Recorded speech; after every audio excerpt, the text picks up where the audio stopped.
Craft Beers, in association with Harris, proudly present Top Rank Boxing. The referee for the scheduled 10-round junior featherweight bout, referee Arthur Mercanti Sr. Introducing first in the red corner, wearing the white trunks with the blue trim. He weighed in at an even 123 pounds. This young man is from Patterson, New Jersey, with 18 wins, 2 losses with 4 knockouts. Ladies and gentlemen, here he is, Frank the Shark Toledo. And his opponent in the blue corner, wearing the black trunks with the gold trim. He tipped in at an even 122 pounds. From Carmi, Illinois, with 26 wins, 1 loss, 1 draw, with 15 knockouts. He is currently ranked 6th by the IBF. Ladies and gentlemen, let's welcome aboard Clarence Bones Adams. Those are the participants. Now let's talk about the rules here in Jersey. Well, the 3 knockdown rules in effect. You can have a standing 8 count. Excuse me. Position can stop the bout. The winner gets 10, the loser 9 or less. The referee does not figure in the scoring and cannot be saved by the bell in any round here in New Jersey. And here's a look at Frankie Toledo. We talked about the fact that he lost early. He lost in his 2nd professional fight and then lost again in his 5th professional fight. Since that time, he is merely perfect. Meanwhile, Bones Adams, coming off a broken jaw that he suffered against Orlando Canizales in his chance for a title. The fight, we hear, was dead even at the time that they stopped it. At least in the opinion of the people who were broadcasting the fight, it was dead even. And it was his dad, who is in his corner, who actually said, that's it, that's enough. I'm afraid my son's going to get hurt. Well, if you have a broken jaw and you're in against a big puncher like Orlando Canizales, not a bad decision. This is his first time out after that.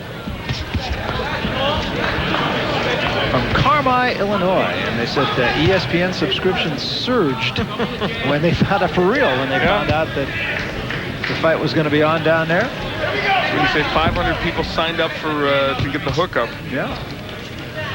And they had to buy it for a year. Those sneaky cable types. Yes. Nice combination there. Adams has never faced a lefty as a pro. And he's got the weapon you need to do well against lefty, and that is the left hook. Got a very good left hook.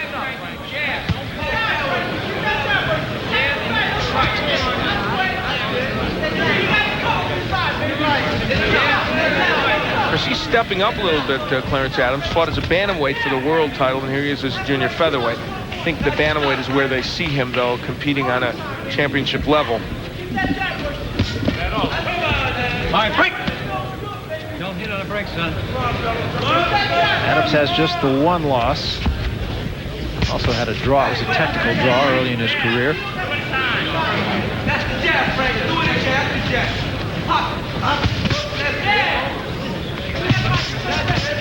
Toledo working the jab pretty well, too. Frankie Toledo has come a long way since the first time we saw him. He's really worked on his boxing skills, and he's become a very clever boxer. Not a huge power puncher, but does have good boxing skills. He told us very simply he wants to test Adams' chin. He said, when a guy gets a broken jaw, you just don't know what he's going to be like. And so that's his mission early in this fight. His last 8 wins, Toledo has not had a knockout. He's boxed his way to win each time. Yeah, he said he doesn't go in there looking for a knockout. He will take it if it comes, but he's not going to be foolish. Working the jab pretty well in this first round. He's fighting a very good tactical round. And Bones Adams looks like a guy who just hadn't fought too many lefties. And he's using this round to figure out where he's going to be with it. The thing that I do like about Adams, he throws short, compact punches. Of course, if he is going to throw punches like that, it'd be a good idea to get inside, which is where he fought Canizales. Coming to the end of round number 1, and this is really a round where each man is kind of seeing what the other one brought to the dance. We'll be back.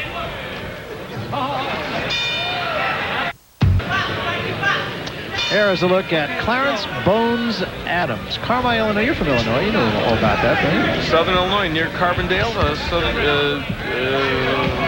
University of Illinois, Southern Illinois. Southern Illinois. That, I knew I'd get that. What's The the nickname? Salukis. There you are. See, you thought you might trip me up on that. Slip that one by. Southern Illinois. That's what I was trying to say.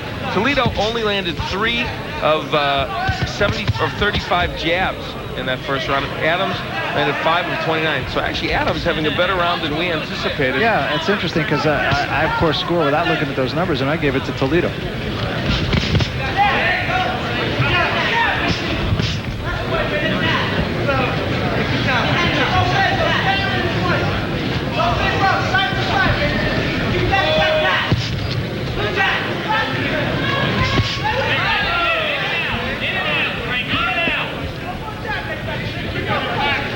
In Adams' corner, they thought he did a pretty good job, and our numbers would indicate that. Good straight right hand from Adams. See, you know, Bones Adams is getting the right hand in. If he were to take a step outside and throw the hook there, see, now he's getting himself in better position. Double right hand there. When you fight a lefty, you want your left foot outside the right foot of the left-hander. Now, actually, Bones is moving the opposite way. And if it were me, I'd be moving to the left to get that foot outside where you can throw the double left hook. But somehow, even though he's going in the wrong direction, he's managing to do it, which is really interesting. Yeah, he is getting that right hand. Yeah, and sometimes the hook. I like the way he throws his punch.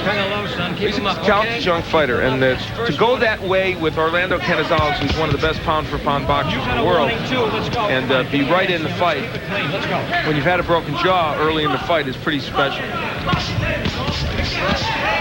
That fight, incidentally, took place for some reason in France, despite the fact that Orlando Canizales is from Texas and Bones Adams is from Illinois. Well, that's a neutral site. That is as neutral as it gets. Arthur McCanty giving the word to Frankie Toledo for turning Adams and then hitting him. Good jab from Frankie Toledo. Let me get that punch out there. Good right hand again from Adams. Adams is coming in, opening himself up to Toledo, kind of squaring himself up, because that's not the best ploy. Frank Toledo taking some advantage of. There's the hand speed of Toledo. Not everything landing, but Frank has good hand speed, and that's one of the things he's really worked on. Actually, the closest city to Carmi, Illinois is Evansville, Indiana, which is 54 miles away, and that's what Bones says that's the big city, 54,000 people. Now, Adams turned to lefty, a very good ploy when you're fighting a lefty. So we come to the end of the second round, and it's been a pretty good go so far. We'll be back. Bones Adams, here's what he wants to do. Throw the double left hook. But he's not in a good position to throw the second punch, and so you see how awkwardly he misses with it. He does have a tendency a little bit to kind of lean when he comes in rather than coming behind that jab. Well, it's a foot kind of thing, Bear, because his feet are in the wrong place. And you can see it graphically here. He's got his left foot inside the right foot of Toledo. You can't fight a southpaw that way. You might land something big accidentally, but it's very, very tough. See, there's an example. That left hook doesn't land by Adams because he can't get outside that foot. There are the numbers which indicate Adams is still ahead, although Toledo had a good second round. I was just going to say, he did come back a little bit.